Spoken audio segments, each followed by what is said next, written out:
రెండు రాష్ట్రాల్లో ఉన్న గౌడ ప్రజలందరికీ నా నమస్కారాలండి. రీసెంట్ గా మనకు ఆంధ్రప్రదేశ్ లో ఒక 15 years minor Goud community person ని అతి కిరాతకంగా మర్డర్ చేశారు. అది మరవక ముందే మన గౌడ మహిళలకి అవమానం జరిగిందండి. ఎక్కడో కాదండి, మన నిజామాబాద్ లో రామంతపూర్ మనకి విలేజ్ అడ్రస్ నేను కరెక్ట్ గా మీకు డిస్క్రిప్షన్ లో కింద నేను మెన్షన్ చేస్తాను చూడండి. అసలు ఏమైంది మ్యాటర్ లోకి వివరాలతో మనం వెళ్తే, మన గౌడ మహిళలు సాక్షాత్తు శ్రీరామనవమి రోజు గుడికి వెళ్తే గుడిలో ఉన్న పంతులు ఏమని చెప్పిండు, ఆల్రెడీ అక్కడ 200 నుంచి 300 మంది కళ్యాణాన్ని చూడడానికి వచ్చారు. అంతమంది ముందర ఒక 20 నుండి 30 మంది గౌడ మహిళలు ఉంటే మనకి వీడీసీ అంటే విలేజ్ డెవలప్మెంట్ తోటి చెప్పించారు అనమాట. గౌడ మహిళలు ఉంటే ఇక్కడ కుంకుమ అభిషేకం జరుగుతుంది రాముల వారికి. సో ఈ పూజ అనేది జరగదు. ఇది జరగాలంటే గౌడ మహిళలు తక్షణమే గుడి వదిలి బయటకు వెళ్లాలని చెప్పేసి అని ఈ విధంగా పంతులు చెప్పారంట. సో దీనికి లైవ్ ప్రూఫ్ కింద మీకు వీడియో డిస్ప్లే మైకులు అలో వేస్తే వెళ్ళినందుకు అక్కడికి వెళ్ళిన తర్వాత మాకు మీ సంఘం వాళ్ళు ఇక్కడ ఉండద్దు గౌడ్స్ వాళ్ళని నాకు పర్సన్ గారు వచ్చి మాకు చెప్తే మేము ఎందుకు ఉండద్దు అని అంటే, లేదు మీరు వెళ్తేనే పూజ చేస్తారట లేకపోతే వేయరట అంటే, మరి ఇంతమంది 100 మందిలో మమ్మల్ని ఒక 10 మందిని బయటకు పంపిస్తే మాకు ఎంత బాధ అనిపిస్తుంది. గుళ్ళకెళ్ళి బయటకు వెళ్ళిపోతే ఎంత అందరి ముంగట ఎంత షేమ్ మాకు. మేమేం తప్పు చేసినాము, మా సంఘంకు వాళ్ళకు ఊరు వాళ్ళకు గొడవలు ఉన్నాయి. గొడవలు ఉంటే అది మాకు చెప్పాలి. మా ఆడవాళ్ళని గుళ్ళకెళ్ళి పంపిస్తే అది ఎంత కరెక్ట్, అదో న్యాయమా? అసలు గుళ్ళకెళ్ళి పంపేయడానికి అధికారం ఉందా ఎవరికన్నా? గుడి అన్నప్పుడు అందరిది, పూజ అన్నప్పుడు అందరు చేయాలి. ఓన్లీ గౌడ్స్ ఎందుకు ఇచ్చిండు ఇయ్యలేకుండా రేపు రానుండే అన్నపోయిన తిన్నాక రేపు రానుండే ఎందుకు వచ్చింది? మా పిల్లలకు ఎట్లా కొబ్బరికాయ ఉంచకుండా అయిపోయింది. మరి వాళ్ళకి సంబంధం ఉంది, ఎట్లా మాకు సంబంధం లేదండి. గ్రామ కమిటీ వాళ్ళు వెళ్ళిపోమంటున్నారు, వెళ్ళిపోవాలా మీరు అని మాకు పంతులు గారు వచ్చి చెప్పిండు. ఎందుకు వెళ్ళాలా అని మేము కూడా అడిగినాము. లేదమ్మా మీరు వెళ్తేనే మీకు పూజ స్టార్ట్ అవుతుందని చెప్పిండు. వచ్చిన తర్వాత ఒక ఆదివారం వచ్చి ఏమన్నాడంటే, అమ్మ మీరు బయటకు వెళ్ళిపోవాలా, మీరు అంటే ఎందుకు వెళ్ళిపోవాలా అని మేము అడిగినాము. అంటే మీరు వెళ్ళిపోతేనే కుంకుమార్చన పూజ స్టార్ట్ అవుతుందట, మీరు వెళ్ళిపోవాలా అని చెప్పాడు. అయినా కూడా మేము అట్లనే కూర్చున్నాం బాధపడకుండా. మేము ఎందుకు వెళ్ళాలా, మేము వెళ్ళాము. పంతులు వచ్చి చెప్తే మేము ఎందుకు వెళ్తాము, ఎవరన్నా వచ్చి చెప్పుమాను అని కూడా అన్నాము. అన్నా కూడా వెళ్ళిపోవాలి, మీరు కంపల్సరీ వెళ్ళిపోవాలా, వెళ్ళిపోతేనే పూజ స్టార్ట్ అవుతుందట అని అంటే చాలా బాధపడుకుంటూ అక్కడి నుంచి బయటకు వచ్చేసి ఇంటికి వచ్చినాము. 10 మంది సభ్యులం వెళ్ళినాము. మా తర్వాత ఇంకా మళ్ళీ వేరే వాళ్ళు కూడా వస్తున్నారు. ఇక వాళ్ళకు ఫోన్ చేసి చెప్పినాము, మమ్మల్ని బయటకు గెంటేసారు, మిమ్మల్ని కూడా బయటకు గెంటేస్తారు, మీరు రాకండి అని లోకి బయటకు పంపించారంట. మీరు కావాలంటే కింద వీడియోను డీటెయిల్ గా చూడండి. దీని మీద చాలా పెద్ద నొల్లు అయితే పోలీస్ స్టేషన్ పోతే అప్పుడు దీని మీద పంతుల మీద వీడీసీ మీద ఎవరైతే 3-4 వాళ్ళ మీద ఏదో నార్మల్ సెక్షన్ వేసేసి చిన్నగా కేసు ఫైల్ చేశారు. ఎవరైతే మా కమ్యూనిటీని ఎవరైతే మా కమ్యూనిటీని పదే అవమానపరుద్దామని అనుకుంటారో వాళ్ళది తప్పు కాదండి. తప్పు ఎవరిది అనుకుంటారండి? మా మినిస్టర్లదే, మా ఎమ్మెల్యేలదే, మా ఎమ్మెల్సీలదే, మా బీసీ చైర్మన్లదే. ఎందుకు అని అంటే ఆల్రెడీ ఈ వీడీసీ అనే వాళ్ళు ఎవరైతే ఉన్నారో, ఈ వీడీసీ అనేది చాలా చిన్న పోస్ట్ అండి మనకి విలేజ్ లో. కాకపోతే వీళ్ళు ఎట్లా ఫీల్ అయిపోతారు అంటే ఎమ్మెల్యేలు ఎంపీల కన్నా ఎక్కువ ఫీల్ అయిపోతున్నారంట. 6 months బ్యాక్ కూడా మన కళ్ళుని నిషేధించారు వీళ్ళు. మన గ్రామాల్లో ఎవరు కూడా కళ్ళుని తాగొద్దు అని చెప్పేసి బహిరంగంగా డప్పు సాటింపు చేసిరు. V6 న్యూస్ లో వచ్చింది, పేపర్ స్టేట్మెంట్ లో వచ్చింది. అప్పుడు ఎవరు కూడా రియాక్షన్ ఎవరు కాలేరు. కాబట్టి వాళ్ళకి ధైర్యం పెరిగి ఈ రోజు మన గౌడ మహిళలని నిండు శ్రీరామనవమి రోజు అవమానపరిచారండి. 20 మంది మహిళలను గుడి బయటకు వెళ్తేనే పూజలు చేస్తాం, లేకపోతే లేదనంటే మన వాళ్ళు బయటకు వెళ్ళారంట. తక్షణమే దీని మీద చర్యలు ఎవరు తీసుకోవాలో ఇప్పుడు నేను చెప్తాను చూడండి. ఎందుకంటే నేను నిజం మాట్లాడితే నేనే శత్రువుని అవుతున్నా ప్రతిసారి కమ్యూనిటీలో. ఇప్పుడు మనకి తెలంగాణ బీసీ నుండి తెలంగాణ ఉమెన్స్ కమిషన్ చైర్మన్ అంటే దాదాపు తెలంగాణలో 4 కోట్ల మంది సుమారు ఉంటే ఇందులో సుమారు 2 కోట్ల మంది మహిళలు ఉన్నారండి. దగ్గర మనకి సుమారు. వీళ్ళందరికీ కూడా ఆమె బాస్, ఆమె ఎవరో కాదు, నెరెల్ల శారదా గౌడ్. మన కమ్యూనిటీ పర్సనే దీనికి ఉమెన్స్ యొక్క భద్రతను కాపాడడానికి ఎక్కడ ఉమెన్స్ కి అన్యాయం జరిగినా కానీ ఈమెనే వెళ్లి మన మేడం నెరెల్ల శారదా గారు వెళ్లి దీన్ని పరామర్శించడానికి మనకి తెలంగాణ ప్రభుత్వం గౌరవప్రదమైన ఒక పెద్ద పదవి ఇచ్చింది. ఇప్పుడు మేడం ఏం చేయాలి? మేడం తక్షణమే నిజామాబాద్ కి వెళ్ళాలి. అక్కడ ఉన్న కలెక్టర్ కి ఫోన్ చేస్తా శ్రీనివాస్, లేకపోతే నేను పోలీస్ స్టేషన్ కి ఫోన్ చేసి మన వాళ్ళ గురించి ఎంక్వైరీ చేస్తా. ఇది కాదు మేడం, మన మహిళలకు అవమానం జరిగినప్పుడు మనం పోకపోతే ఎందుకు మేడం? ప్రజలందరూ ఏమంటారు? ఇప్పుడు మీరు గెలిచినప్పుడు కూడా మీరు వెళ్లి విజిటింగ్ చేయాలి. ఎందుకంటే నిండు గుడిలో మనకు అవమానం జరిగింది.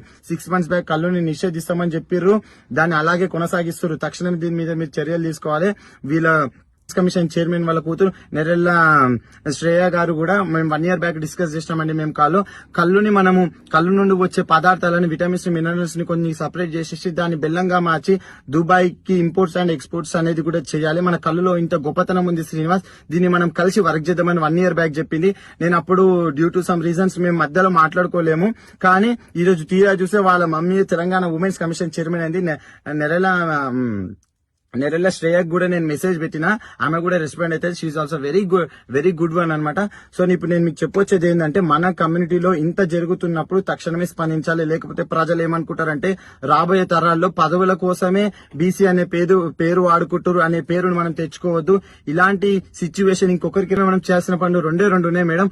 ఒకటి, Nerella Sharada BC women's commission chairman తక్షణమే నిజామాబాద్ మన రామంతపూర్ మన విలేజ్ కి వెళ్లేసి మన గౌడ మహిళలకు ఎవరైతే 20 మందికి అవమానపరిచారు అంతమంది ముందల నిండు గుడిలో మనకు అవమానం జరిగింది, దాన్ని తిరిగి కలెక్టర్ ని అందరినీ ప్రోటోకాల్ ప్రకారం వెళ్ళాలి. నేను ఇంకోటి చెప్తున్నా, అక్కడ ఉన్న సిఐ గానీ ఎస్ఐ గారు గానీ ఈ వీడీసీ వాళ్ళకి సపోర్ట్ చేస్తురేమో అని చెప్పేసి నాకు డౌట్ ఉంది. ఎందుకంటే 6 months నుండి ఇంత రచ్చ అయినప్పుడు ఈ రోజు మీరు ఎందుకు కేసు ఫైల్ చేస్తారు?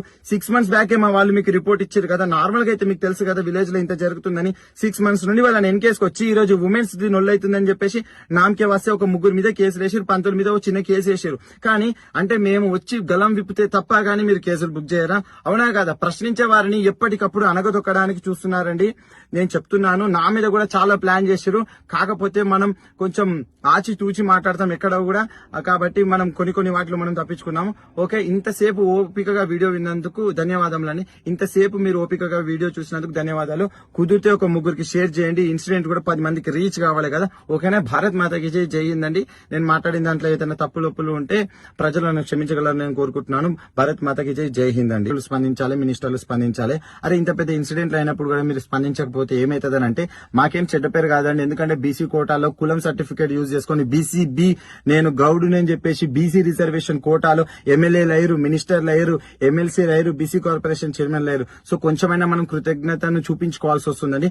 తక్షణం ఈ చర్య మీద మహిళలకు ఆమె బాస్ ఆమెకి నేను ఫోన్ చేసిన ఇప్పటిదాకానే 8:30 అరౌండ్ 8 దాటినాక 8:30 అట్లా నేను ఫోన్ చేసిన. ఫస్ట్ కాల్ కి లిఫ్ట్ చేసిందండి.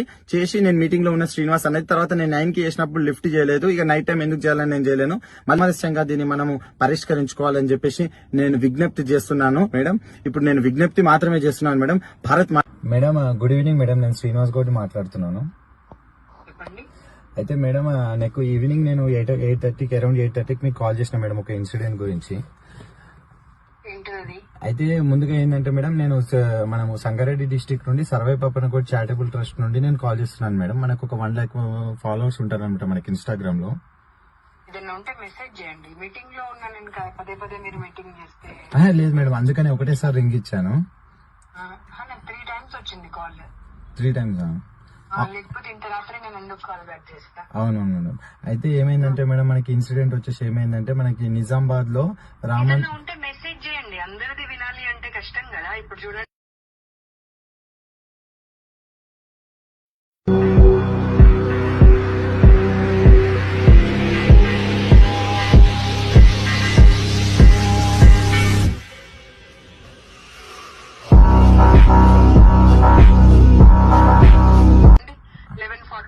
ఇప్పుడు మీరు స్టోరీ మొత్తం చెప్తా అంటే మన పొద్దున్న 9కి నేను మీటింగ్ కి వెళ్ళాలి. Just madam fraction of 2 minutes madam, మనకి జస్ట్ ఒక 2 minutes. మెసేజ్ పంపినా ఒకటే, చెప్పినా ఒకటే కదండి. కొంచెం సెన్సిటివ్ ఇష్యూ మేడం. ఆల్రెడీ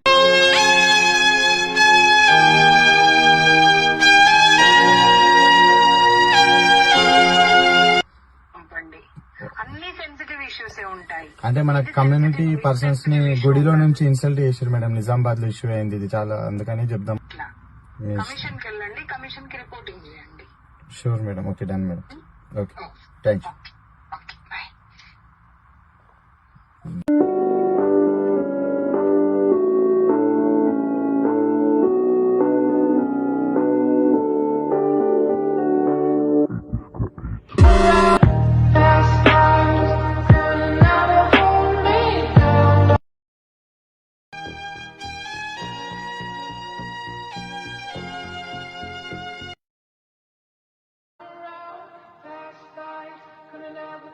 అంటే మనకున్న 2 తెలుగు రాష్ట్రాలలో సుమారు మనకు ఒక 500 మంది స్ట్రాంగ్ టీం ఉండాలి మనకి.